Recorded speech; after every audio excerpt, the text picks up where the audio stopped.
Bom, então, Robert, né, você acompanhou ali com a gente o seminário, né, daquele da indicação geográfica, né, pôde participar Certo. um pouco. Então, bom que você já está por dentro do assunto e do nosso objetivo com a Aham. pesquisa da indicação geográfica. E, na verdade, você está sendo a primeira pessoa até que a gente está entrevistando, né?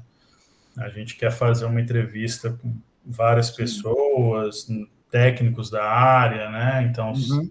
além de você, falar com o Ovidio também, com o próprio Krug e outras pessoas, né? Que foram da GL, enfim. E também queremos Certeza. indicações suas. E produtores também, pessoas, atores locais, stakeholders aí que possam nos dar esses elementos. E nosso objetivo aqui é levantar dados, né, levantar informações, as percepções Sim, de cada um sobre o queijo colonial para fundamentar a nossa pesquisa e, no final das contas, servir para a gente elaborar, né, um dossiê para alcançar a indicação geográfica do queijo colonial do território da Serra Gaúcha. correto.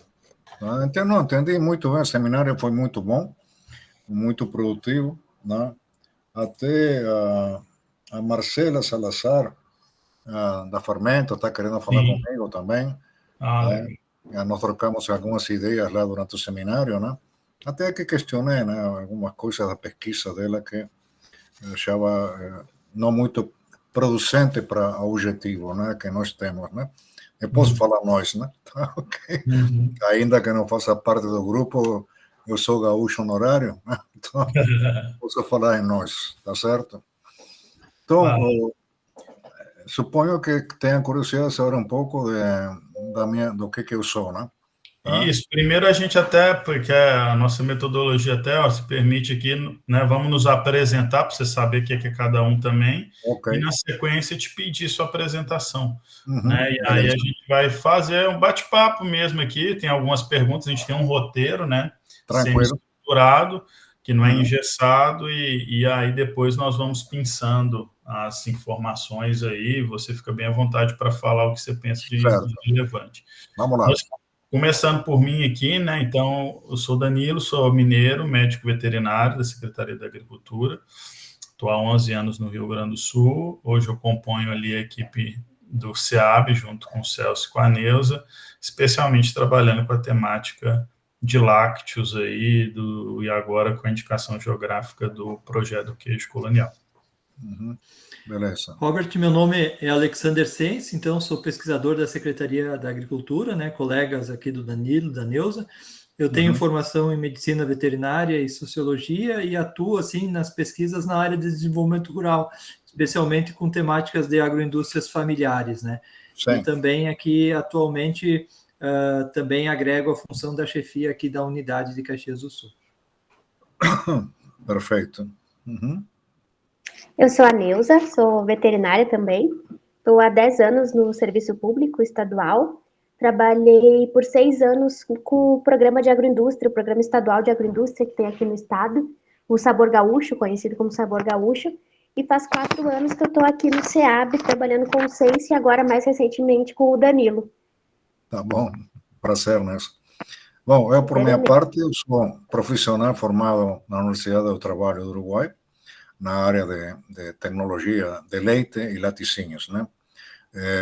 Ou seja, tanto produção de leite, né? Desde o pasto, né? Até o final, até botar o produto na prateleira, como se diz, né? Ok? Já tenho 52 anos de profissão, tá?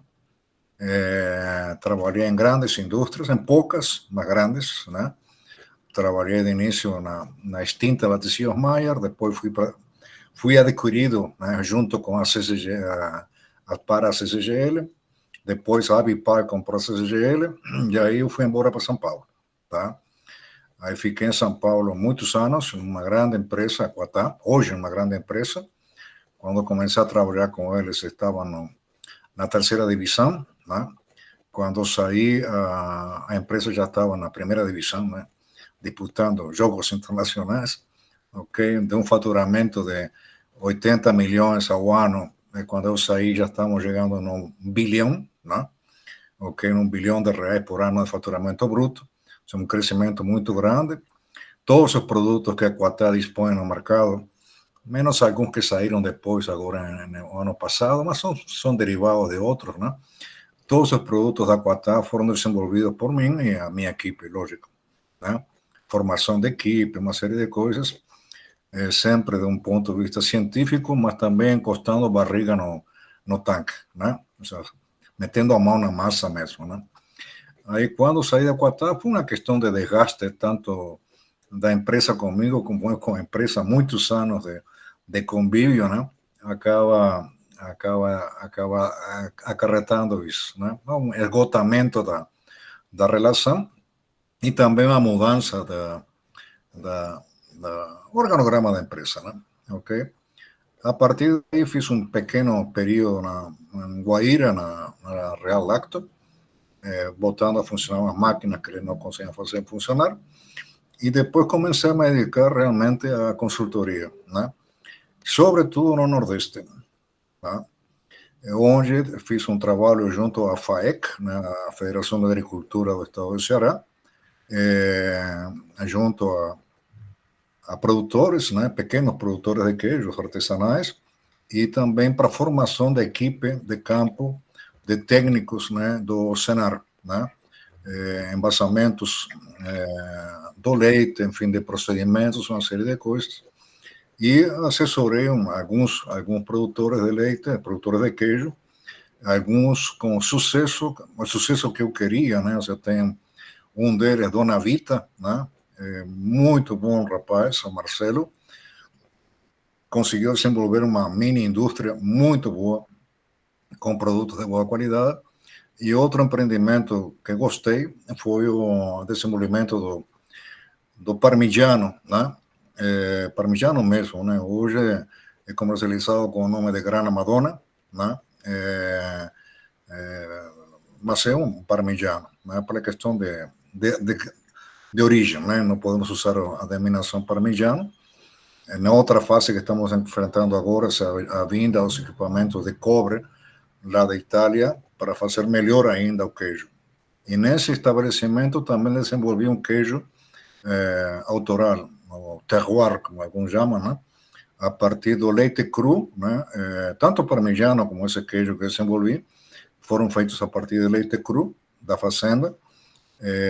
O terroir, eu fiz um isolamento de fermento do próprio leite da fazenda e resultou um queijinho muito bom, né? Do qual muito me orgulho, né? E depois tem alguns outros produtores. Tem dois que estão terminando de se instalar com uma pequena indústria, né? Um deles vai processar o seu próprio leite e o outro está comprando leite de terceiros, né? Mas está na fase de conclusão de instalação de equipamentos e tal, né? E também muita conversa, né, via internet com produtores que têm me procurado, todos lá do Nordeste, do Ceará, né? Com dúvidas, com questionamentos, e eu procuro esclarecê-los, né? Nesse tempo, eu desenvolvi uma apostila para queijos artesanais, né? Na verdade, é uma apostila que visa trazer para os produtores, né, conhecimentos básicos, né, da produção de queijos, né, em todas as suas fases, né? Desde a matéria-prima, cuidado com a matéria-prima, produção de fermentos, manutenção de fermentos, enfim, todas as etapas de fabricação de queijo, sempre de olho nas condições operacionais que um produtor artesanal tem, né? De pequeno a médio, né? Normalmente produtores de queijos artesanais grandes são poucos que tem no Brasil, né? Se vamos considerar como artesanais, ainda que não sejam, né, os parmigianos feitos em Vacaria, né, a Cari também, e outras empresas do Brasil que têm trabalhado com queijos feitos de leite cru, certo? Então, não sei, em grandes linhas é isso. Se tem perguntas, eu agradeço. Então, ok. O Danilo tem o meu currículo, né, Danilo? Eu mandei para ele o meu currículo todo histórico meu, ok? Se querem mais detalhes, tem tudo aí. Eu estou adorando isso porque, para mim, depois de trabalhar com fábricas, por exemplo, totalmente automatizadas, né, como a fábrica de queijo prato da CCGL, hoje LG, lá em Ijuí, né, uma queijaria automática com capacidade para 400.000 litros de leite por dia, em que eu fiz uma pequena alteração no processo e aí habilitei a fábrica para 600.000 litros por dia, né? Ok? Aí, de repente, eu largo tudo isso e vou trabalhar com 500 litros, né? Ok? Mas é lindo porque, digamos, a gente vai... Eu fui de encontro, né, às raízes da ciência, né? Ou seja, se vamos analisar do ponto de vista de queijos, todos os queijos que hoje conhecemos no Brasil e no mundo nasceram de forma artesanal, tá? Ou seja, até por erro e acerto, né? Muitas vezes o pessoal fazendo queijos sem entender muito bem por que faziam desse jeito e não de outro, né?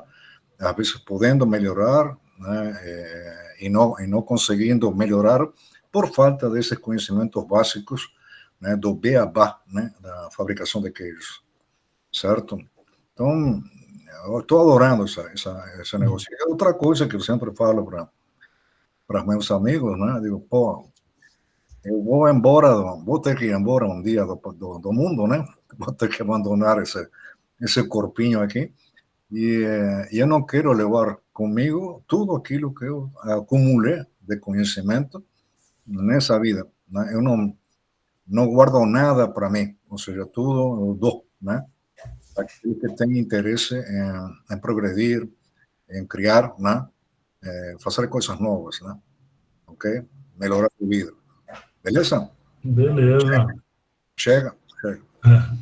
Não, Robert, obrigado aí. Acho que nós temos muitas perguntas aí, sim, e acho que vai ser legal porque você teve, né, esse início com grandes indústrias e agora, né, se aproximou nos últimos anos mais dos queijos artesanais. Enfim, mas antes eu pedi para a Larissa se apresentar. Boa tarde, Larissa. A gente fez uma apresentação aqui de todos aqui, aí pedi para apresentar para o Robert também. Boa tarde, Larissa. Tudo bem? Boa tarde, tudo bom? Eu sou a Larissa, pesquisadora do DDPA, né, Instituto FEPAGRO. Eu tenho uma história de desenvolvimento rural, doutorado em gestão, e trabalhei já com algumas pesquisas no queijo serrano, né, histórico e tal, e também no queijo colonial, né, história, caracterização.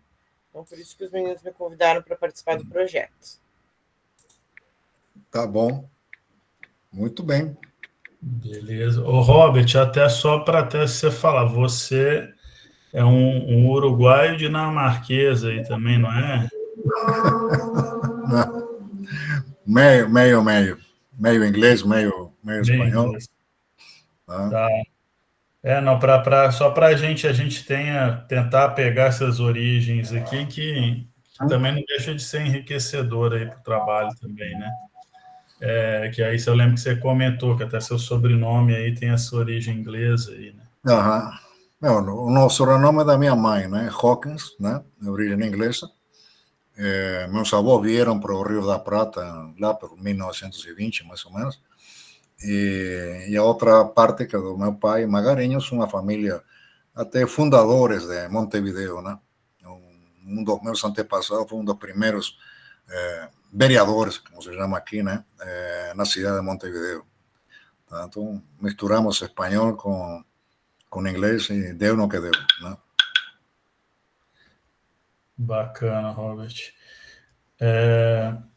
Bom, aqui, pessoal, a gente falando só para os colegas aí, tem aquele roteiro semi-estruturado, né? A Larissa explicou para o Robert aqui que ele está sendo o primeiro, estamos testando, mas já gravando a reunião, e todo mundo fica bem à vontade para fazer intervenções aí. Vamos fazer num formato bate-papo. Eu vou, a princípio, conduzindo aqui dentro daquilo que o Sense mandou por último naquele documento, mas cada um fica à vontade para falar.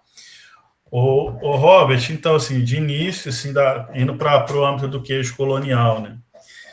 E aí nossa ideia também de resgatar um pouco esses técnicos que trabalhavam no setor, e não sei, mas imagino que você veio para o Rio Grande do Sul ali década de 70, 80, né?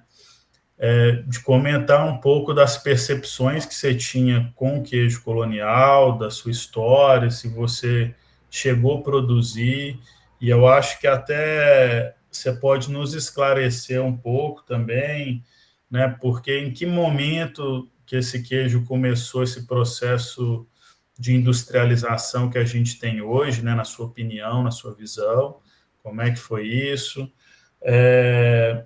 Quais as percepções que você tem com relação ao queijo colonial da Serra Gaúcha? Então, se você puder comentar um pouco, né, a relação da sua história, né, e da sua visão com o queijo colonial no Rio Grande do Sul, né, desde que você esteve por aqui, e nos passar um pouco desse olhar seu aí sobre o produto. Tudo bem. Não, como eu comentei no seminário, né, Danilo, o queijo colonial, como tal, como hoje temos aí, né, começou a ser produzido no fim da década de 70, 80, né, e o que levou os produtores de leite a começar a produzir queijo, né, na propriedade, é a questão simplesmente econômica, né, porque a remuneração paga pelas indústrias ao produtor, em muitos casos, mal e mal, né, cobrem os custos de produção de leite, e aí os produtores viram na fabricação e venda do seu leite em forma de queijo, na forma de agregar valor, né, para si, né? E daí começou essa caminhada. Pelo que eu tenho visto em termos de queijos coloniais, né, quase todos são iguais, né? Mas tem diferenças, sim, de sabor, de aroma, né? Depende de quem que fabrica. Não há um critério muito, como se pode dizer, não podemos dizer que todos os queijos que a gente vê que são vendidos como coloniais, né, são realmente coloniais. Tem alguns queijos que eu tenho visto, por exemplo, na feira, né, que estão mais similares ao Minas padrão, né, lá de Minas, né, e não tem o que eu entendo que seria a característica de um queijo colonial, né, olhando a maioria, né. Posso só te interromper rapidinho, Sim. mas quando você fala assim que dos produtores na final da década de 70 e 80, eram produtores, você sabia que eles entregavam leite para grandes indústrias, e Sim. aí eles começaram a fazer o queijo de forma informal, certo? Para comercialização. E você, pelo que onde você trabalhava, tinha relações, você traz isso mais próprio de qual região em si que você está falando, onde era a CCGL ou outro lugar? Não, e a outra pergunta é, esse queijo que eles faziam, na sua opinião, como é que ele era desenvolvido, né? O que você atribui, assim, era um conhecimento geracional que aquelas famílias tinham, ou aprenderam com alguém passou algum tipo de receita, né? Só para a gente pegar isso aqui, que é uma parte importante, eu acho. Olha, Danilo, tem casos e casos, né? Mas vamos falar assim, eu trabalhei há muitos anos na CCGL, né? Maier e CCGL, né? Desde o ano 79 até o ano 95, 96. Naquela época, a produção primária do leite era um desastre, ok? Terrível, né? E a gente conseguiu bons avanços, melhoramos muito, tanto a produção leiteira, introduzimos arrefriamento de leite, etc, etc. Naquela época, por exemplo, na região das Missões, né, você encontrava algum produtor que fazia queijo, né, na época que lhe sobrava mais leite ou que o leite estava meio comprometido, fabricava queijo, né? Em algumas regiões, por exemplo, o que o produtor fazia, sobretudo os alemães, né, tiravam creme para fazer a sua cuca, né, utilizar na cozinha, né? Já os italianos não são mais diretos, eles botam água no leite direto, ok? Então, e o polonês faz as duas coisas, né? Tira a gordura, bota água e o leite fica show, ok? Então, mas começou, não tinha naquela época, por isso falei 70, 80, eu não percebia, né? E em nível de indústria, inclusive, nem se falava en ese tipo de concorrente, né? Que podia afetar a venda de uma indústria de grande porte, de meio grande porte. Então, penso né, que foi um desenvolvimento justamente a partir de uma questão econômica, agregar valor. Aí vamos lá aonde que tiraram como fazer, né? Isso é um pouquinho mais complicado, né? Veja bem, o Rio Grande do Sul, as colônias, né, sobretudo são compostas por imigrantes, né? Italianos, alemães, poloneses, e por aí vai. E quem emigra de um país para outro, né, dificilmente é alguém que em seu país de origem trabalhava a terra, ou cuidava de animais, ou produzia leite, nada. Há relatos, né, que o pessoal chegava no porto dos Casais, né, em Rio Grande, as empresas de colonização davam uma carroça, né, um par de bois, uma enxada, uma pá, e diziam, você tem que ir lá, ali que está a tua terra, né? Sem apoio nenhum, né? E o pessoal, com muita coragem, né, conseguia se desenvolver, né? Abrindo picadas, matando, fazendo uma plantação de alguma coisa, perguntando para alguém, para algum vizinho, para algum índio, talvez, um bugre, né, o que podia fazer e tal. Isso acontecia muito quando a gente começou a trabalhar nos anos 70, 80, com produção de leite primária, de a gente chegar com nossas informações, né, de como devia ser produzido o leite e encontrar resistência, né, por produtor. Não, mas por que eu vou fazer isso? Nunca fiz, né? Mas e você com quem aprendeu a produzir leite? Ah, meu pai, né? E seu pai aprendeu com quem? Ah, com meu avô. E seu avô aprendeu com quem? Aí terminava o aprendizado, né? Ou seja, foi toda uma coisa de erro e acerto, né? Estou falando que essa aí é a minha visão, né? Pelo que eu vivi, pelo que eu convivi, né, com muitos produtores de leite, né?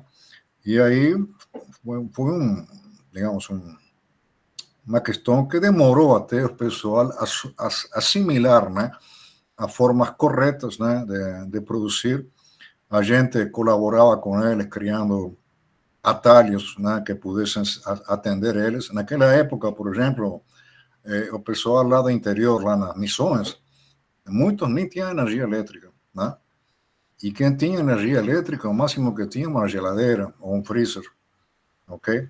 Mas a maior parte nem isso tinha, né? Então, os níveis, por exemplo, de leite ácido que a gente recebia na plataforma durante o verão, primavera, verão, isso com álcool 68, né? 40% do leite não passava no álcool 68, tá? E recolhíamos o leite de manhã e de tarde, né? Não tinha outro jeito na época do calor. Aí fomos introduzindo coisas, depois introduzimos o resfriamento, mas lembro até que uma coisa que eu fiz, que reduziu muito o índice ácido, foi orientar os produtores que tinham geladeira a fazer umas garrafas de gelo, né?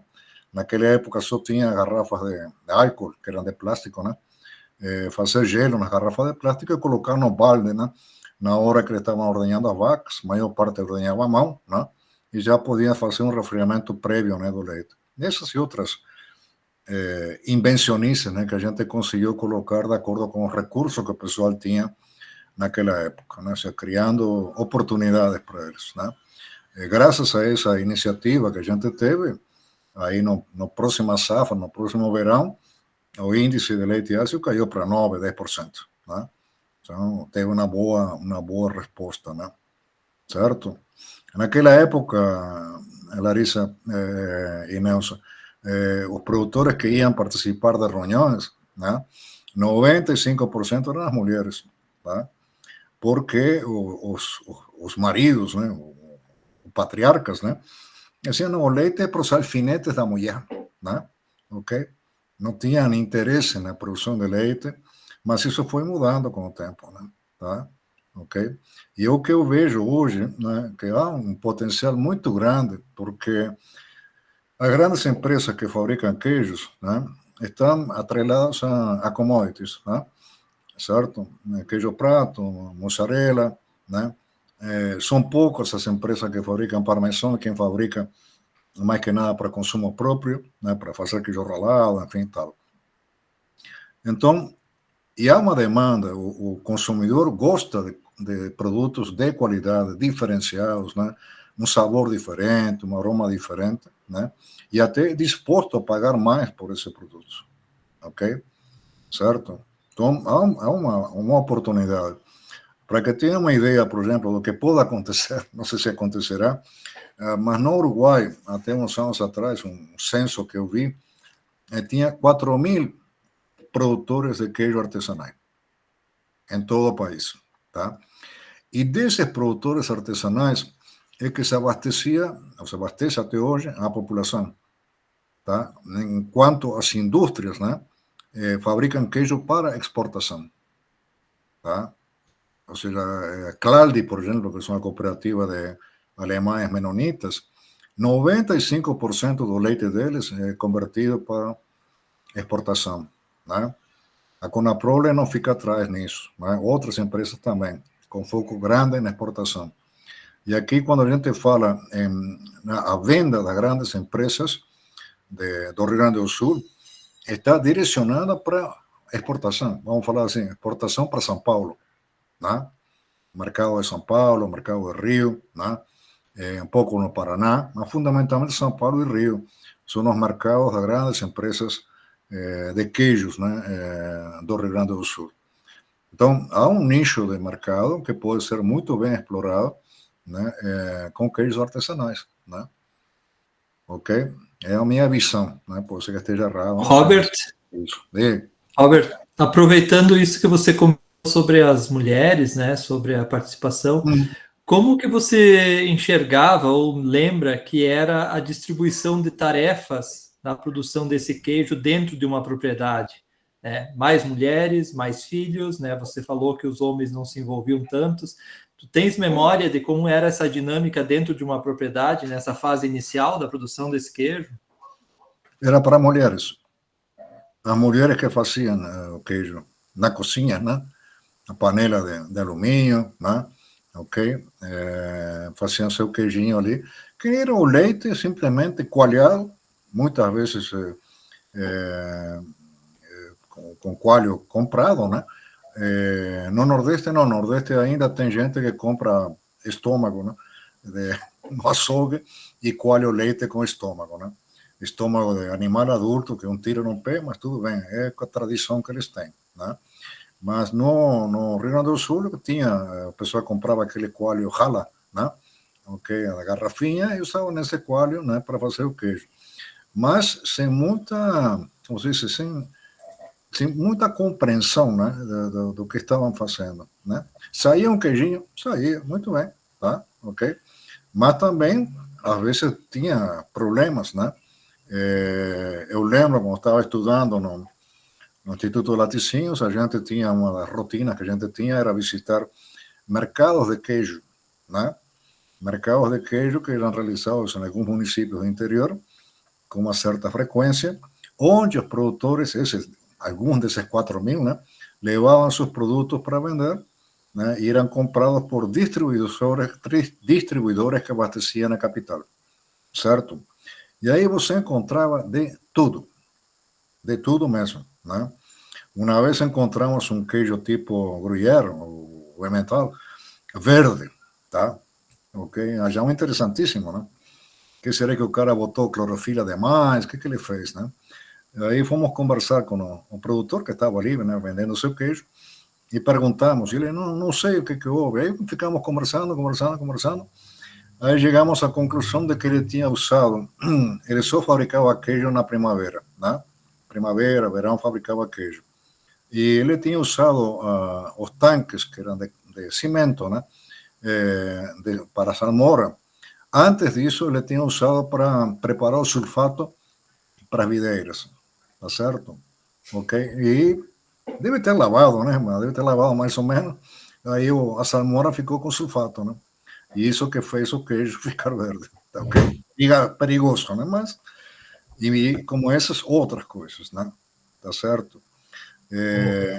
Então, Uma vez, por exemplo, a tradição do consumidor, sobretudo em Porto Alegre, isso me lembra no ano 90 e pouco, eu fiz um trabalho para Bom Gosto, que depois virou um monstro, mas na época era uma pequena indústria meio porto, e eu, bom, melhorei muito a qualidade do queijo, do ponto de vista bacteriológico e tudo.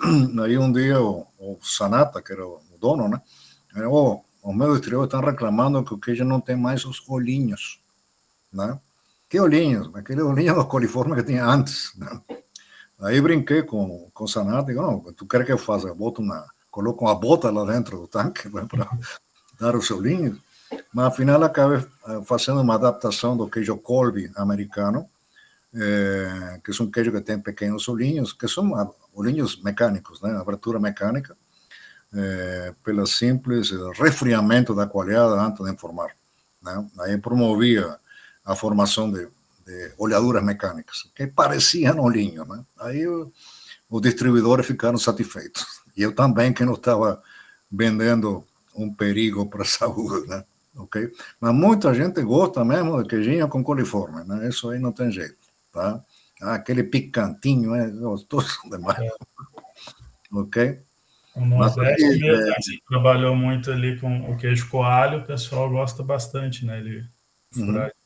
Não, e acredito que hoje ainda, você conhece mais, eu já falei que estive fora do Rio Grande do Sul muito tempo, mas acredito que hoje ainda a fabricação de queijos na propriedade rural é feita pela mulher.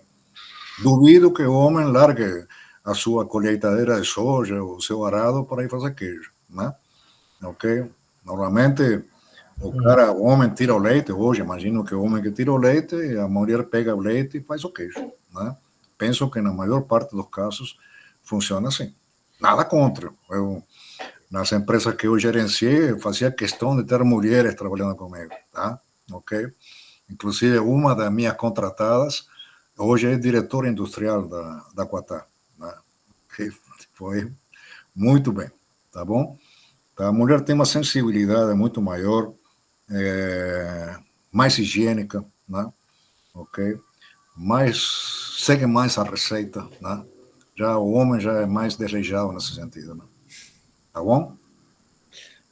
Ô, Robert, assim, e aproveitando que você entrou um pouco aí na questão de fabricação, você se recorda, né, nessa produção informal de algum padrão, assim, dessa fabricação, né, com relação à forma do queijo, a prensagem, a salga, era Olha, leite cru, o pessoal cozinhava o leite, fazia algum tratamento térmico, cozinhava não, massa. naquela Você lembra época, de ter algum padrão entre essas pessoas? naquela época, os produtores que eu conheci fabricavam com leite cru, né? Em nível de cozinha, né? De fogão a lenha ou fogão a gás, né? Usavam formas assim, compradas, né? Com formas plásticas, né? Compradas, tá? Mas não tinha assim, digamos, como se diz,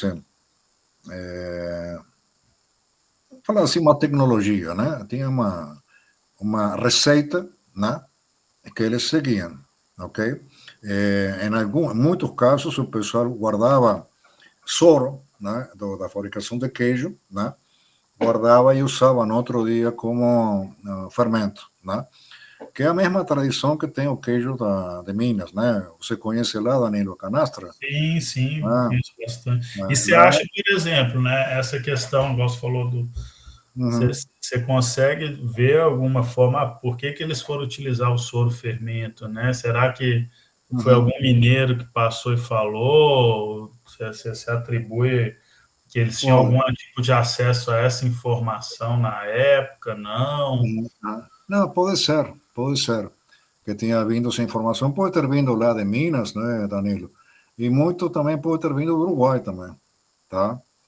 Que o Rio Grande do Sul também recebeu uma parte de imigrantes, e esses sim, produtores rurais, que vieram para o Rio Grande do Sul há muitos anos atrás. Isso aí vai de boca em boca, né? Okay? Hoje, com as redes sociais, né, com a internet, com o YouTube e tal qual, tem muito acesso, né, a esse tipo de informação. Na época não tinha isso. Então, uma questão que ia de boca em boca, né? De vizinho para vizinho, né? Ah, alguém ouviu falar, ah, eu vou fazer, né? Ok, dá certo, né? Mas não, muito não, na base do empirismo, né? Ok, o que dá certo, não dá certo, não dá certo. E na questão do formato, você lembra de ter algum padrão, assim, ou Não, poderia ser quadrado, retangular, redondo? não, tinha os dois tipos, né? Tinha o retangular, né? Normalmente o pessoal fazia peças de 2 quilos, de 1 quilo, né? Retangular ou cilíndrico, né? Em forma até de 3 quilos, né? Faziam com o queijo nessa forma aí, né? Tá? Eu nunca vi, como vi no Nordeste, nunca vi que usassem, no Nordeste e em Minas, né? Que usassem formas de madeira, por exemplo, né? Não viu usar forma de madeira, Não, só plástico, tá? não, nas regiões que eu conheço, não tinha. Não sei se em algumas outras regiões pode ser E que. a prensa, você lembra se eles... Prensa, muitas vezes, era botar um peso em cima, né? Ok? Botavam um peso em cima, empilhavam as formas uma em cima da outra, né? Isso dependia muito do nível de produção, né? Depois, já mais sofisticados, já tinham prensas de parafuso, né? Como iam rodeando, apertando a coalhada, né? Mas foi tudo assim, depende do volume de leite que a pessoa tinha, né, para trabalhar, né? Ok? A pequena quantidade, forminha de plástico, davam enroladinha, botavam na geladeira, alguns botavam salmoura, outros não, né? Isso eu ia Hoje, perguntar da salga, se... hoje, por exemplo, né, o que eu tenho visto, que lá no Nordeste, por exemplo, tem gente que coloca sal na coalhada, né, na medida que vai fabricando, ou sal, sal seco, né, na superfície do queijo, certo? Mas, por exemplo, no Nordeste dificilmente tem salmoura. Muito dificilmente o pessoal tem salmoura, tá? Porque aí demanda resfriamento, já estamos pensando em coisas maiores, né? E foge um pouco disso, né? A fabricação de queijo de coalho no Nordeste, você vê cada coisa que arrepia o pelo, né? Isso é complicado, né? Ok? Mas se você... E isso que foi bom, né, gente? Naqueles seminários, cursos que eu ministrei no Nordeste, muitos daqueles que participaram mudaram algumas coisas que estavam erradas na sua fabricação, tá? Dentro das suas possibilidades, né? Uma coisa que eu falei para o Amílcar, lá, que é o presidente da FAEC, que era necessário, né, liberação de verbas, né, empréstimos a perder de vista, né, ou de graça, né, digamos assim, tanto para a produção de leite primário como para a industrialização, tá? Porque você tem, por exemplo, tem um grupo, né, de produtores artesanais da região de Morada Nova, Quixeramobim, Quixadá, né, e outros municípios da redondeza que todos os anos se olham e todos os anos é a mesma história, né? Chega essa época que eles chamam a época do embarreiramento, né? Que tem muita oferta de leite, né, pela questão climática, e vem muito queijo de outros estados, sobretudo lá da Paraíba, do Pará, entram e tudo contrabando, né? Não paga imposto, não paga nada e fazem uma concorrência terrível. E aí o que acontece? Na época do embarreiramento, né, perdem dinheiro, tá? Perdem dinheiro, que depois compensam um pouco na época da diminuição da oferta de queijo, compensa. Ou seja, 0-0, né? Empate, né? Não evoluem. Aí nessa época do ano você vê um cara lá que eu conheço, estou vendendo as prensas, tá? O outro lá é muito ruim, não há estrutura. Então, se não tem apoio, né?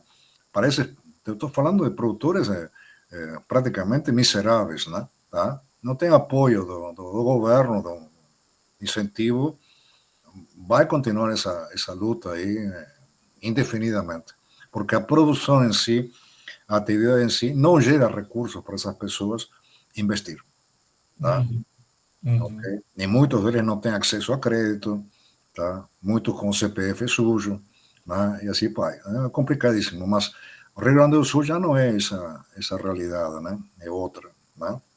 Algumas coisas Uhum. são diferentes. Nossa. Ô, Robert, até voltando um pouco nessa questão da fabricação, da maturação, você lembra, assim, de ter um padrão da maturação? Eram queijos frescos, tentavam maturar um mínimo de dias, tinham queijos muito maturados para alguma finalidade?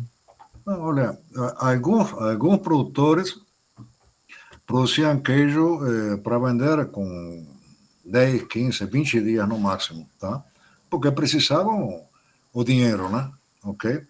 E alguns também guardavam queijo, maturavam queijo, deixavam em lugares mais apropriados, né?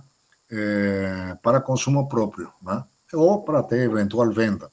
Mas o foco não era a produção de queijos maturados, né? Ou seja, maturação no máximo 30 dias, 30, 40 dias de máximo de maturação, tá? Porque o recurso precisava entrar, né, para manutenção da família. Você lembra de alguma coisa assim de maturar queijo para ralar? Ou isso não, você não lembra Não, disso? não, não, não, não. Pequenas produtoras de queijo para ralar, não. Na época, pelo menos, não tinha ninguém que fizesse isso. Até Certo. quando a gente fala, né, Danilo, queijos maturados, né, eu já tenho visto gente maturar queijo na geladeira, tá? As pequenas produções, né? Ok? Aí tem uma geladeira lá que eles botam o queijinho lá. Até alguns têm me consultado, né? O que eu faço? Porque o queijo está rachando, né?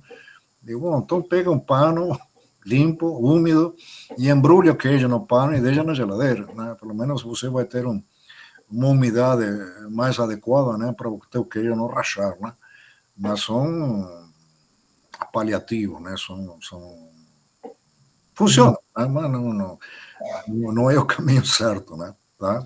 A questão é essa, né? Ou seja, a gente tem, eu vejo comigo, eu sempre eu procuro levar para o produtor, né, a questão técnica, a questão de produção e também a questão de gestão, né, para ele obter um resultado bom, né, que lhe permita investir alguma coisa na produção. Né. Uma coisa, por exemplo, que devagarinho está entrando agora lá no Nordeste é o conceito de desnatar o leite, né, ok? E por resposta a uma simples pergunta que eu fazia para os produtores, né? Digo, você recebe mais por um queijo gordo, né? Ou não? Ninguém pergunta, pois é, ninguém pergunta, né? Ok? Mas vocês estão deixando de ganhar dinheiro, né? E muito, né? Não, mas a gente desnata o soro, né? E faz manteiga, ou vende como nata, na famosa nata. Mas isso aí é mínimo, né? Estão reduzindo perdas, não estão acrescentando valor, né? E se você vai fazer, por exemplo, um queijo duro, né, para ralar, você tem que trabalhar com gordura baixa, né? 2,6, 2,8, né? Se você trabalha com uma gordura de 3,5, 3,8, complicado, né? Agora, por exemplo, como que eu faço o desnate lá na Santa Mônica, na fazenda, né? Por afioramento, como fazem os italianos, né? Deixa o leite descansando da tarde para até o dia de manhã e depois tiro o leite desnatado por baixo, misturo com o leite integral e tenho uma gordura adequada, né, para a fabricação do queijo tipo parmigiano, né? Então tudo tem como você fazer, né? Ok? Se você diz para um cara, você teria que comprar uma desnatadeira, né? Aquelas desnatadeiras simplesinhas que tem no mercado, hoje estão na base de 6 a 8 mil reais, uma desnatadeirinha dessas. E você mostra para ele que ele paga essa desnatadeira em certo tempo, né? E depois daí ele começa a ter lucro. Então tá. O sea, não dá só para passar tecnologia. Tem que passar o conceito de gestão da produção, né? Okay? O que fazer com o soro, né? Tá? Fazer ricota. Podemos fazer ricota, né? Ou podemos usar de outra forma, né? Ok? Certo? Já passando para mais sofisticação, pegar o soro para fazer bebida láctea, né? Ok? Enfim, há alternativas, Robert, né? Oi. Aproveitando esse tema da ricota e do soro, tu lembras desse termo puína, talvez, em algum É a mesma momento? coisa. Puina é como o italiano chama ricota. Sim, Para o mas tu italiano, lembra algumas particularidades da puína, assim, que era produzida, como que se aproveitava esse soro nesse contexto? não, aí vendia na beira do asfalto, né? Queijo, né? Aí eles botavam queijo, não botavam nem puina nem ricota, né? Botavam queijo a 4 pilas. Tá? Aí quando eu via o preço, eu já sabia que era ricota, né? A puina. A puina, como é feita pelos italianos originalmente, tem uma diferença com a ricota, tá? Que é o grau de umidade, né? A puina é bem mais mole, né? Bem mais úmida, né? Que a ricota, tá? Por uma questão de como que é feito, tá? Ok? Um pequeno detalhe que os italianos não faziam e os alemães sim, tá? Ok? Que é a questão como se diz, de precipitar, né? A ricota de uma forma adequada, com uma neutralização parcial e uma acidificação posterior. A maior parte dos produtores que não conhecem, que não têm a técnica, né, eles simplesmente pegam o soro e aquecem, né, até 85, 90 graus, né, fervem ela, e aí acaba acontecendo a precipitação da albumina e da globulina.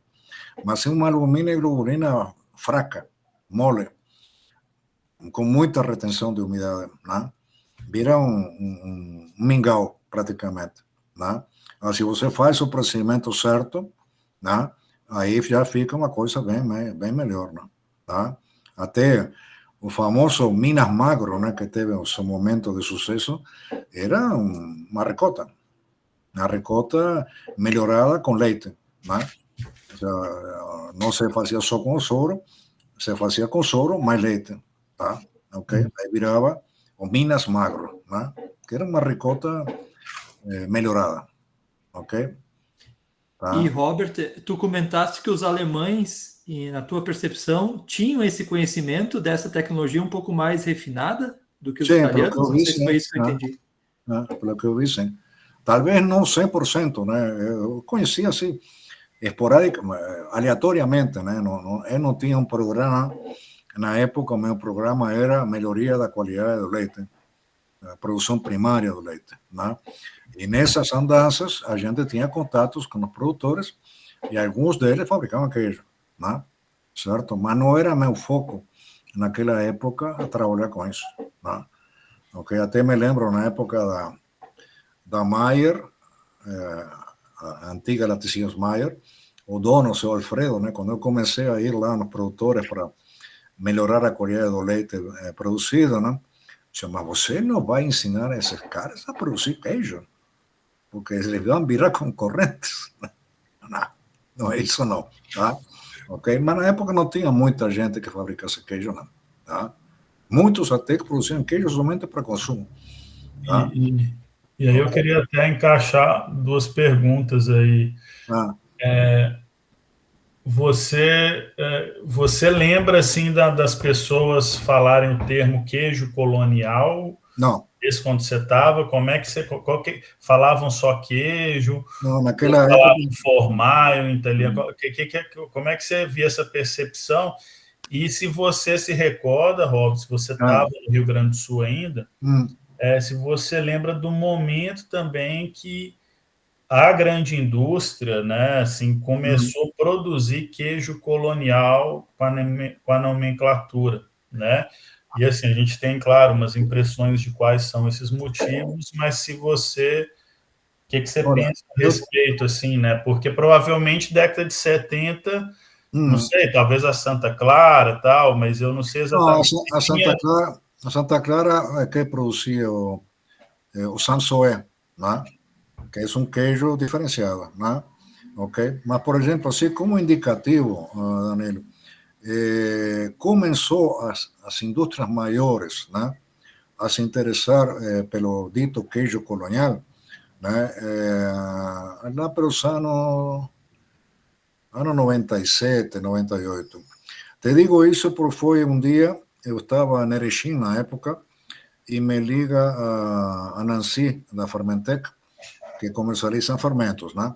E me dice, Robert, me dá uma dica aí, qual é o fermento que usa no Colonial? O sea, nesse momento que parece que começou a haver demanda de produtores atrás de fermentos para queijo Colonial, né?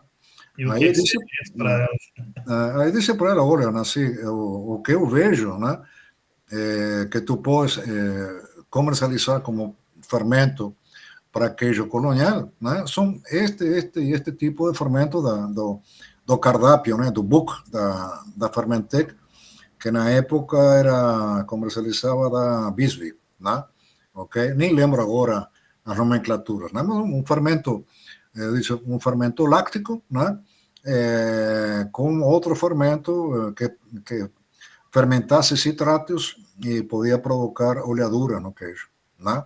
Okay? Então, desculpa. Mas na época, recém nesse momento, começou a haver uma demanda do mercado gaúcho atrás de fermentos. Estou falando do ano 96, 97, por aí. Tá, desculpa te interromper, isso é uma informação, eu particularmente acho bem importante. Então, você atribui para a Fermentec essa primeira industrialização de um fermento assim, colonial. Não, e aí você indicou, na época, fazer um fermento que provocasse oleaduras, né? Não oleaduras propiônicas. Né? Não propiônicas. Nos fermentos, como na época se fazia muito também, a indústria fazia queijo prato com oleaduras, né? Ok, então podia ser uma... Ou seja, foi uma orientação que eu dei para Nancy, depois não sei como que seguiu isso aí, tá? Mas foi a primeira demanda que eu tive de uma indústria, um fornecedor de insumos, né, em relação ao queijo Colonial. E como eu falei no seminário, né, Danilo, para mim o nome Colonial, né, já é uma referência de origem, né? Ou seja, quando alguém fala, não, meu queijo é colonial. Não é colonial porque é feito na colônia, né? Mas não é um tipo de queijo, tá? É no meu entender. Ele não tem uma tipificação, como se diz, uma característica definida, né? Tá? Isso aí a gente teria que ver como é que os produtores estão fabricando. Que métodos estão usando, que fermento estão usando, se estão pasteurizando ou não o leite, ou dando um tratamento térmico, tá? Ok? Tem que ver o que estão fazendo, né? Mas assim, em geral, quando eu uso colonial, é um queijo que foi feito na colônia, tá? O salame colonial, é um salame que é feito na colônia. E até te questionar aqui, Robert, assim, tem assim uma coisa, nós mesmos utilizamos nos nossos concursos, tal, né, algumas percepções sensoriais para tentar caracterizar um queijo colonial. Né? Então, assim, entre elas, a gente costuma falar que ele é ligeiramente ácido. E aí a gente fica, você meio está no universo do achismo, né? Então, mas assim, você acha que talvez essa percepção que tem de um queijo colonial ligeiramente ácido, por exemplo, alguma acidez, tem alguma relação com a qualidade do leite, por exemplo, que não era boa, né? E aí ficou com essa memória sensorial, por exemplo.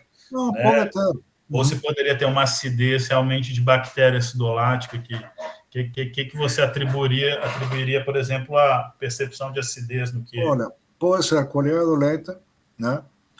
Método de fabricação, né? Ou seja, temperatura de cozimento, se é massa lavada, se não é massa lavada, né? Mas muitas vezes, quando eu vejo, experimento algum queijo colonial no mercado, esse ácido que você fala, para mim não é ácido, é novo.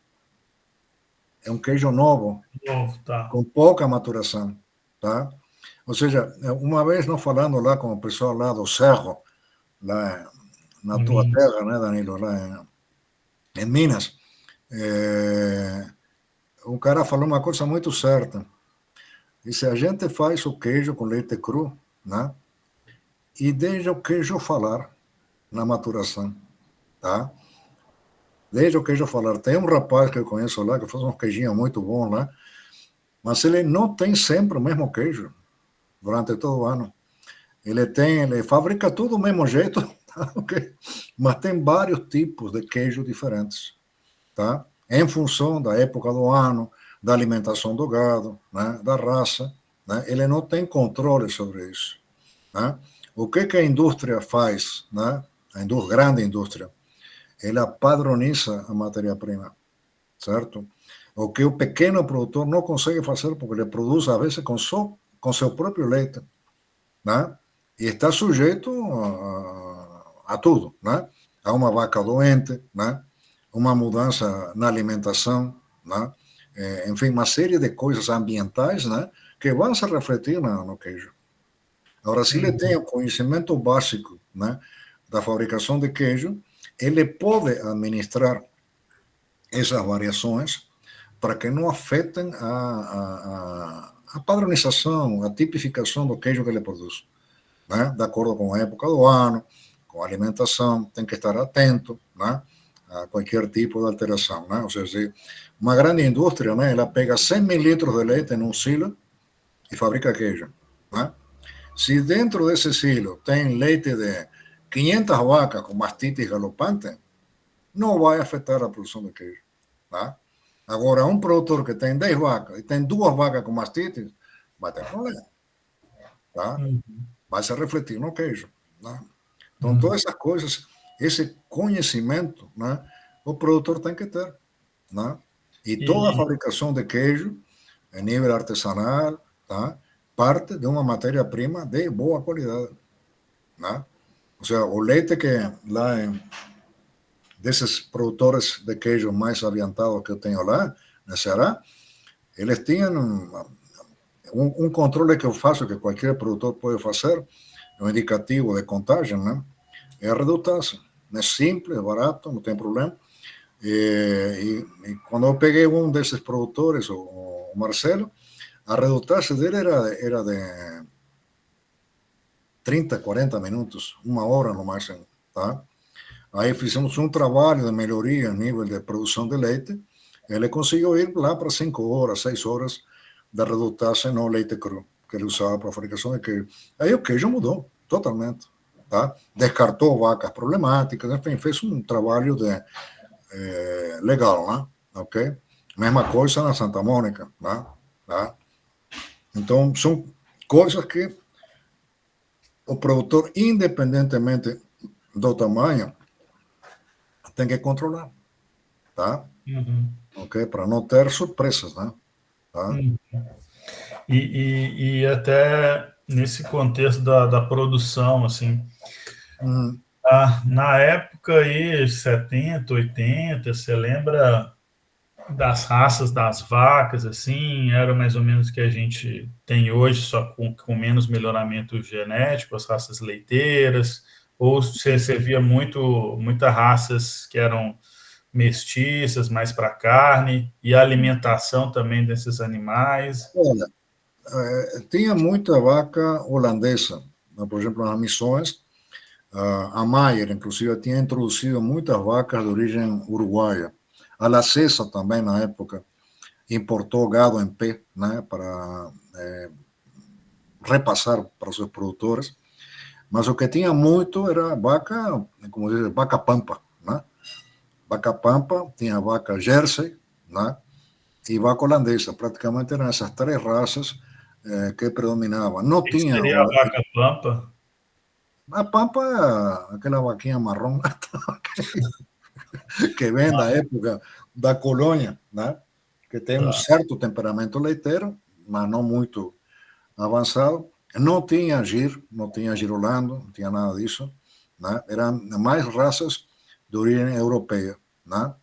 Ok? Alguns produtores faziam cruza, né, de Jersey com holandês, né? Toro Jersey em vaca holandesa, né? Ok? Mas não tinha assim uma grande definição das raças, né? Até pela questão da vaca, a vaca holandesa, o seu range, né, de conforto térmico, né, é muito restrito, né? De 8 a 22 graus, né? Acima ou abaixo dessa temperatura, ela se estressa, para de comer, enfim, uma série de coisas, né? Então, tudo isso aí tinha, assim, uma melange muito grande, né? Uhum. Até E a alimentação dos animais, o que era muita silagem também? Não, silagem foi mais... começou a ser introduzido com mais força já fim da década de 80. Né? Até lá não tinha muito, só grandes produtores que faziam silagem. Né? No final da década de 80 já se popularizou um pouco mais o uso de silagem. Né? Feno, nem se fala, ninguém fazia feno, tá? Ok? Mas a maior parte fazia silagem, e silagem até de muita má qualidade, né? Tá? E era mais pastagem cultivada? Ou Não, silagem de milho. Quem fazia silagem é milho. Mas quando você E a fala assim, pastagem antes disponível desse em campo natural, né? campo, Em né? alguns campos naturais melhorados, né, com fertilizantes, né, ou com semeadura, né, por cobertura, ok? Mas era muito, dependendo muito, né, a pastagem da natureza. Praderas, como a gente chama de praderas, né, com consórcio de gramíneas e leguminosas, né, ninguém tinha, né, nem sabiam o que era, né, ok? Uhum. Tinha naquela época, Danilo, coisas que o pessoal não sabia. Por exemplo, inoculação da semente de soja, ninguém fazia, tá? Ok? Foi muito depois que começou a se inocular a semente, né, como que é? Notatum, né? Acho que, que não me lembro agora. Mas tinha muita coisa assim, falta de conhecimento técnico mesmo, né? De pesquisa, né? Ok? E Robert, só, Danilo, me permite, vai lá.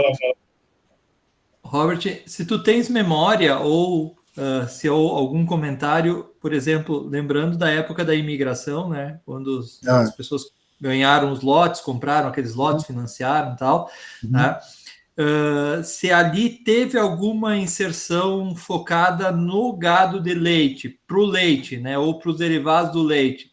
Né? Tu lembras de alguma informação sobre isso? Né? Não. Tu falaste sobre as carroças, tal, né? Mas essa Uhum. formação inicial do rebanho nessas propriedades, se tu tens alguma informação. Não, de início eles pegavam o que já tinha, ¿me entiendes? O que tinha no campo, né? Compravam vacas, né? Vacaria, sei lá onde, né? Mas não eram vacas propriamente de alto temperamento leiteiro. Quem começou a introduzir o gado leiteiro mesmo foram empresas como a La Cesa, a Mayer, a Corlac também, né? Compravam vacas no Uruguai, na Argentina, e traziam e introduziam junto aos produtores, né? Em muitos casos deu um problema porque os produtores não estavam sabendo, né, que tipo de máquina de produzir leite que estava recebendo. Então, tem muitos casos de insucesso porque as vacas morriam, era de fome, tá? E nunca produziam a quantidade de leite permitida porque faltava comida de qualidade, certo? Então, teve vários insucessos nesse sentido, né? Mas quem introduziu a melhoria do gado leiteiro no Rio Grande do Sul foram as empresas, tá? Que viram que tinham que melhorar a produção de leite, porque senão não iam a lugar nenhum. Tá? Então, a CCGL trouxe muitas vacas, né? E vendia na conta leite, né? O produtor ficava com o animal, tinha um valor e ele pagava com leite, né? Com produção de leite, né? Numa época, a CCGL, não lembro que ano que foi, acho que foi 87, eu acho que foi, tinha já, digamos, nessa modalidade, né, já tinha comprado quase 2 milhões de litros de leite por mês, né? Era na conta corrente leite, tá? Ok? A forma que se trabalhou naquela época, né? Ok? Também, sim, fomento à produção leiteira, né? É uma coisa que as indústrias praticamente não tinham nada, né? Se baseava muito no trabalho das CAR, né? da Emater, né? Que não tinha muitos recursos também, essas entidades, né? Para dedicar técnicos para campo, né? Para um programa, né, de melhoria coordenado, estruturado, né, com fases, né, para chegar ao resultado desejado. Muito amador, né, em certo sentido, né? Muito amador. Larga as vacas lá e, bueno, já vai vir o leite, né? Ok? Robert, Oi. queria ver assim, suas percepções, especialmente em cima da Serra Gaúcha com relação ao queijo colonial, né? Uhum. Você comentou, você não atuou muito na região, mas do que você teria para falar, assim, especificamente, assim, do queijo colonial com a relação com a serra, né? Seja de pessoas, consumidores que talvez traziam um elemento especial, de alguma empresa que trabalhava, ou da própria Santa Clara, que tinha conhecimento com relação a isso, de outros colegas, né, técnicos em laticínios que atuavam na região. Que você pode nos comentar a respeito, né, do produto com relação a esse território da Serra? Eu não sei, talvez você possa me responder melhor. Por que não sabemos do queijo que é produzido na Serra? Como é que ele é produzido? Existe um padrão de produto que todo mundo faça do mesmo jeito? Não. Ou sim? Não sei. Tá?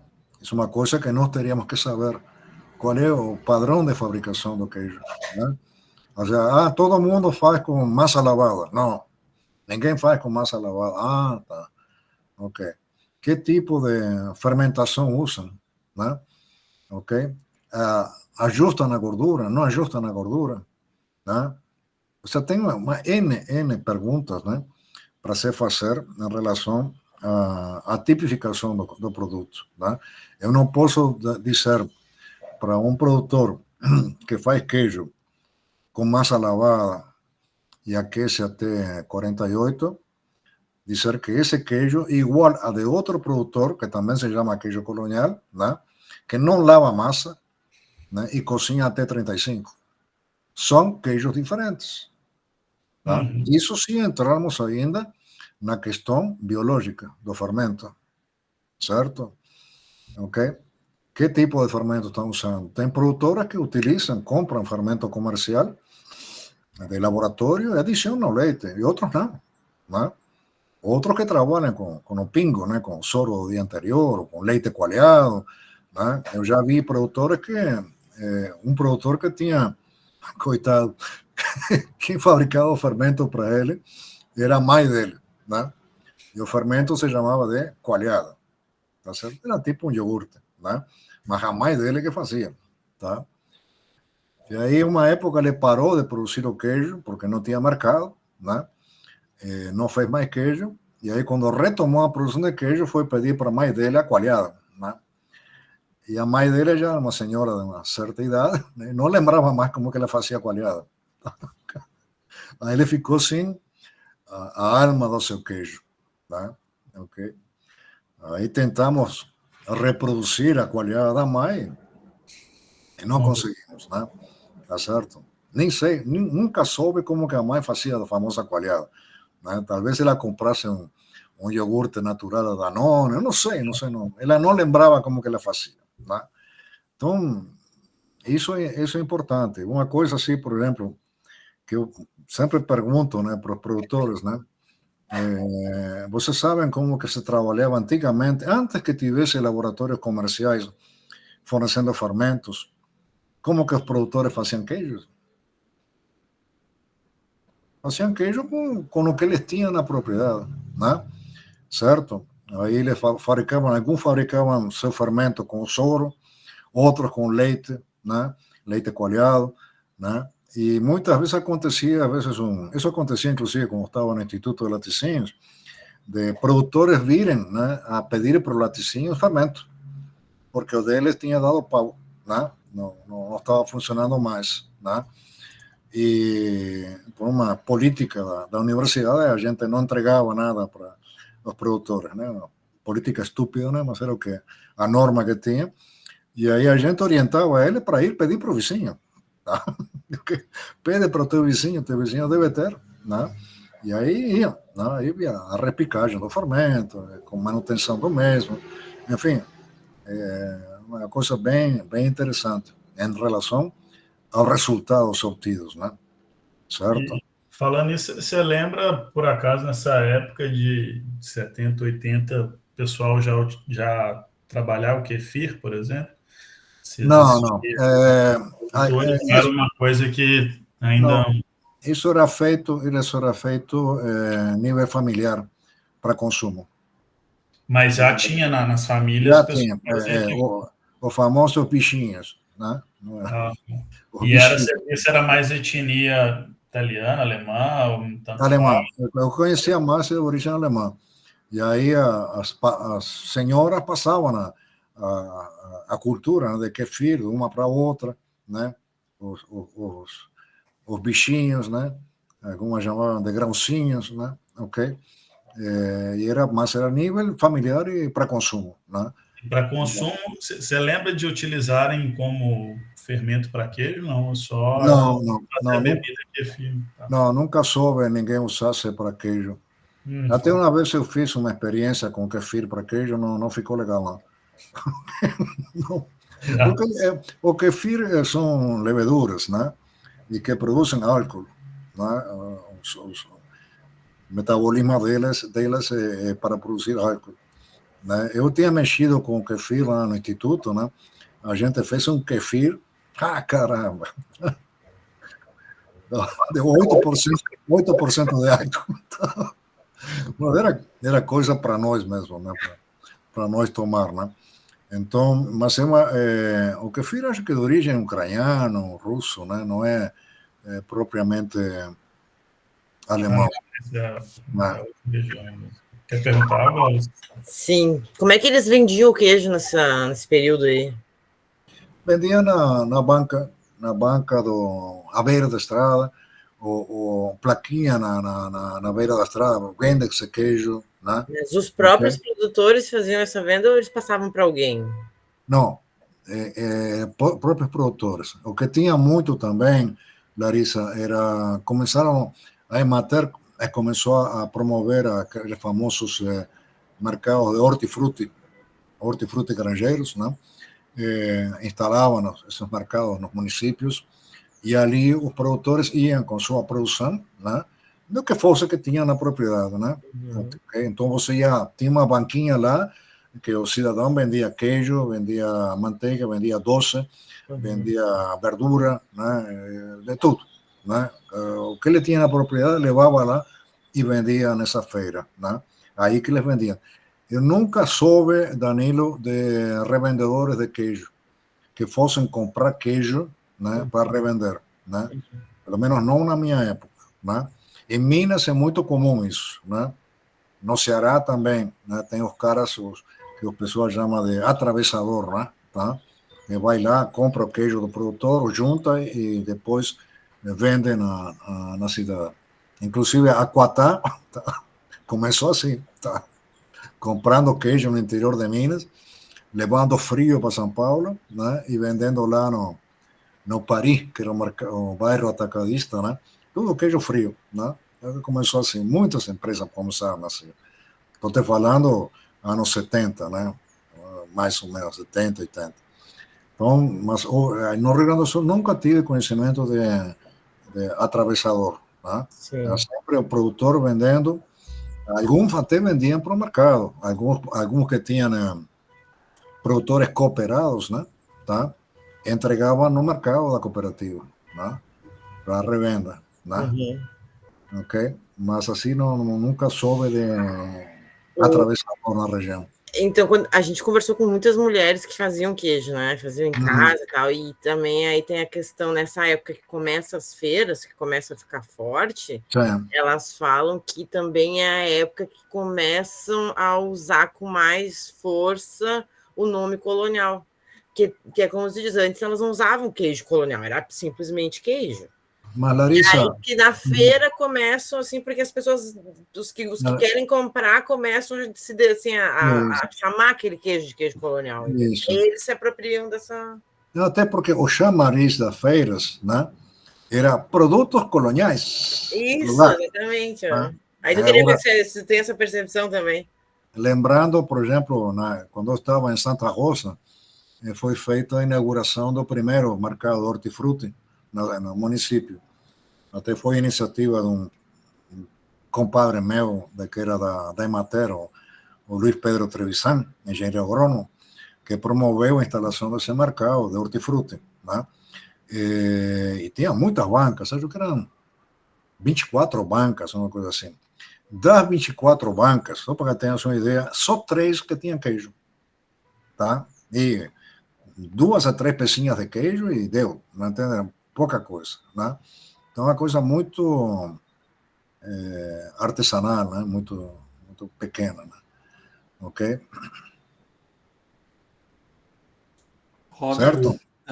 te perguntar uma questão adicional, assim, tu falaste sobre a importância da indústria, né, a indústria de laticínios, né, com as ações que elas fizeram, tu falou também sobre a Emater, eu queria te perguntar se tu tem lembrança de 2 atores, né, o governo, ações que o governo fez durante esse período que possam ter um impacto sobre o queijo, e a indústria de equipamentos, né, para laticínios. Como é que tu vê a ação desses 2 atores, né, governo e indústria de equipamentos?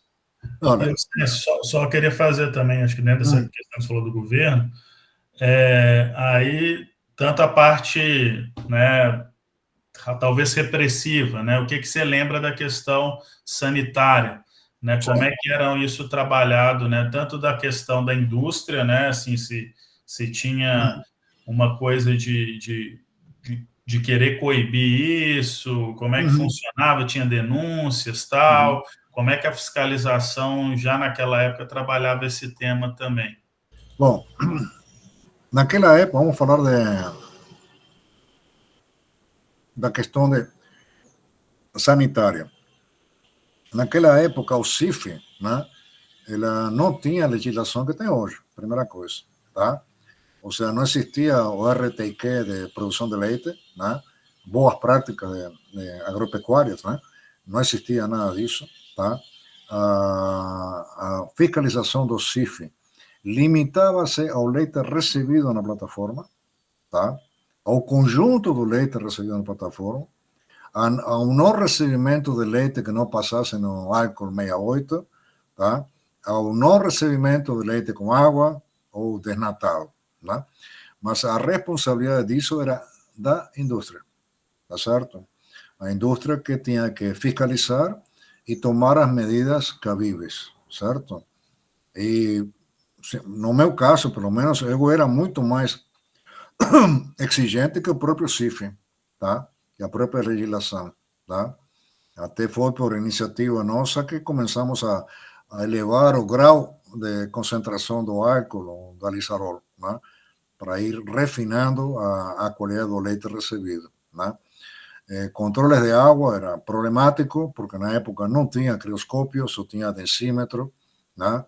Depois que apareceu o crioscópio Horvath, aquele do termômetro, tá? Que era uma análise demorada e duvidosa, né? Ok?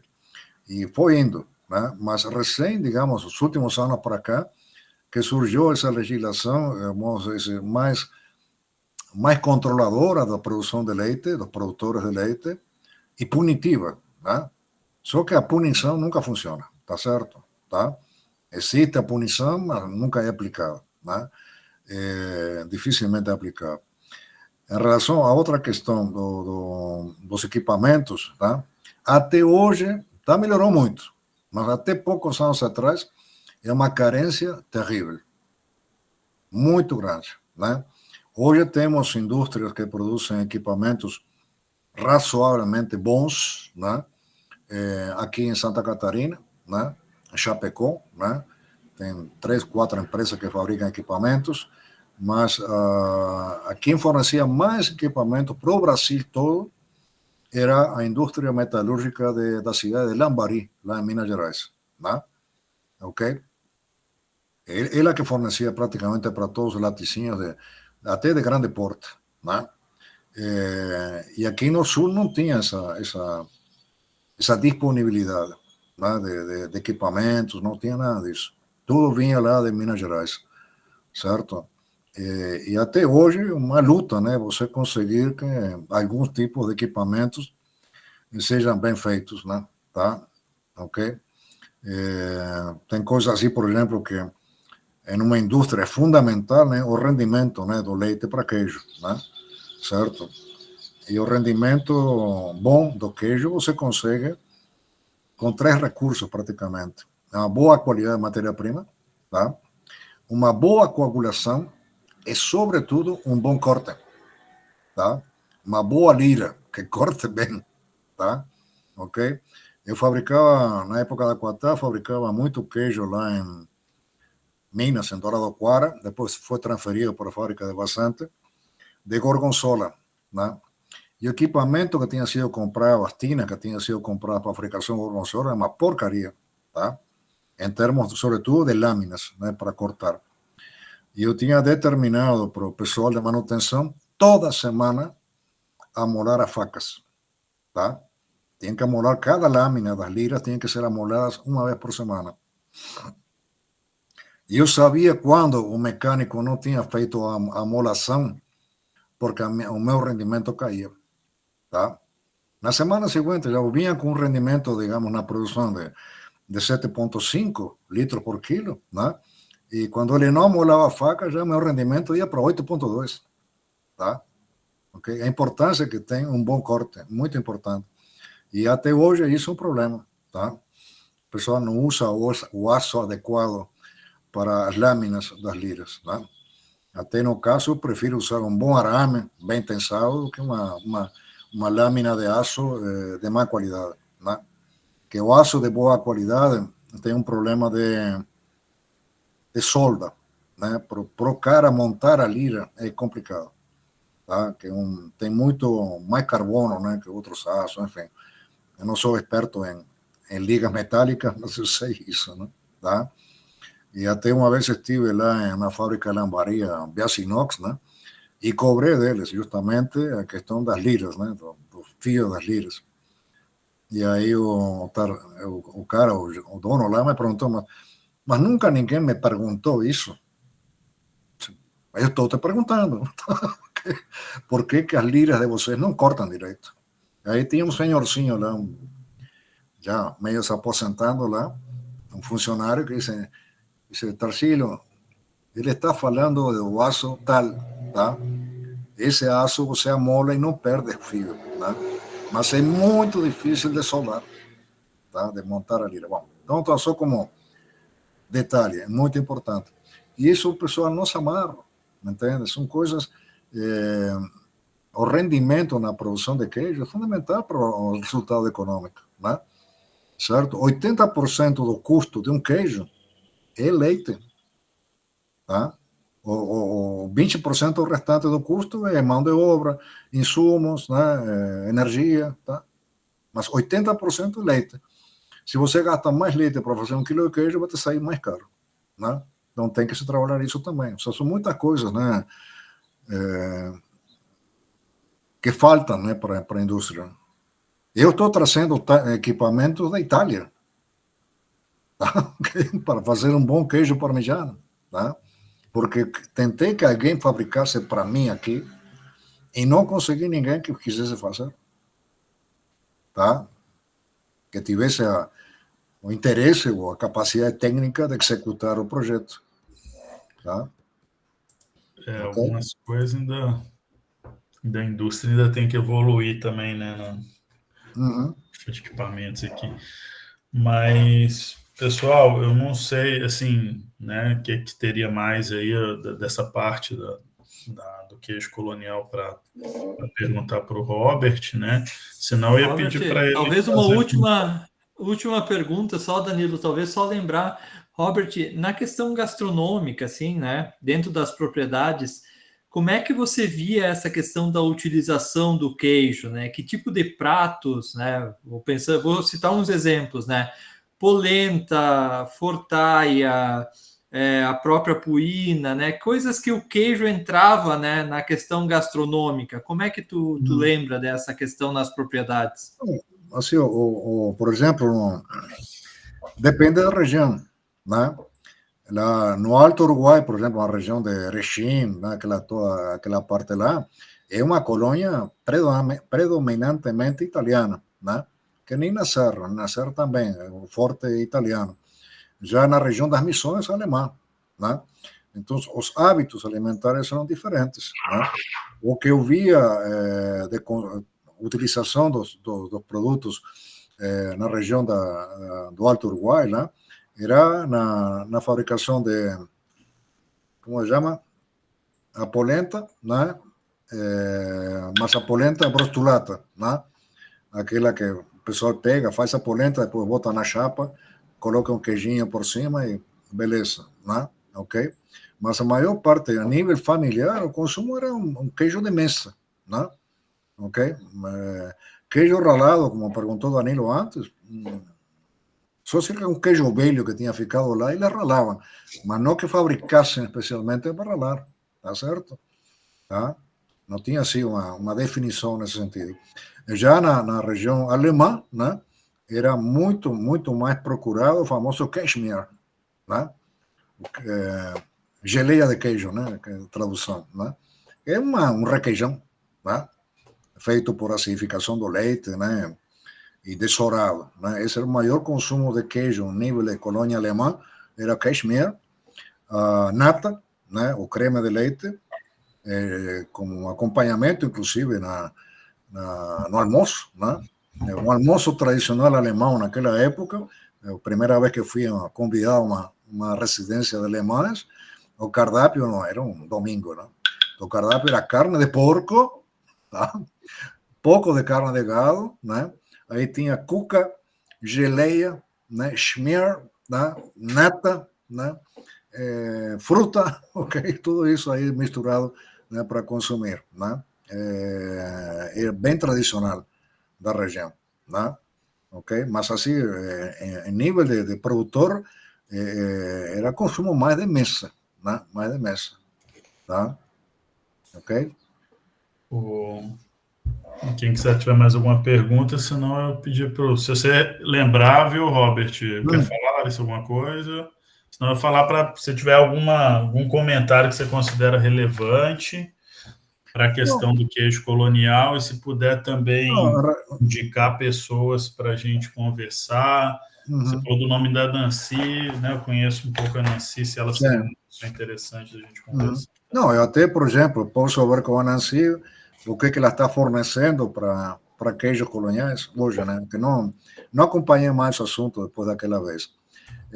Na questão do queijo colonial, foi que eu coloquei até para como que é o nome da fermenta? Marcelo?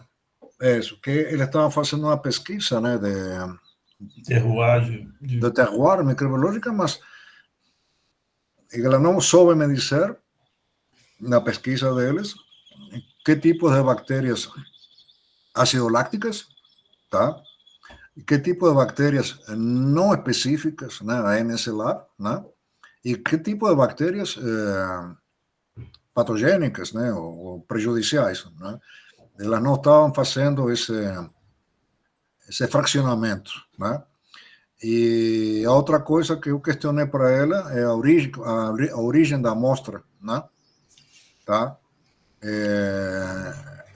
Pelo que ela me falou, a amostra que eles estavam tirando do leite para fazer essa identificação microbiológica não é adequada, né? Porque estavam pegando amostras que estavam carregando consigo tudo, desde a flora natural do leite, né? Mais somada da contaminação ambiental, dos equipamentos sujos, né? Do manuseio inadequado do leite, do resfriamento inadequado, etc, etc, etc. Né? Digo, não temos aí um isolamento, né? Ou seja, o isolamento que eu faço de fermentos a nível de produção é no pé da vaca, tá?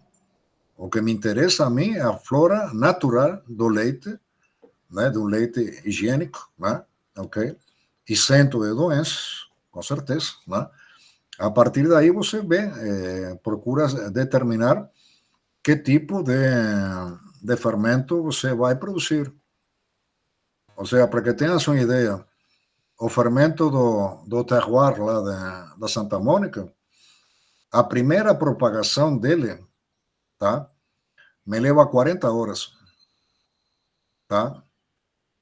40 horas para ficar pronto, tá?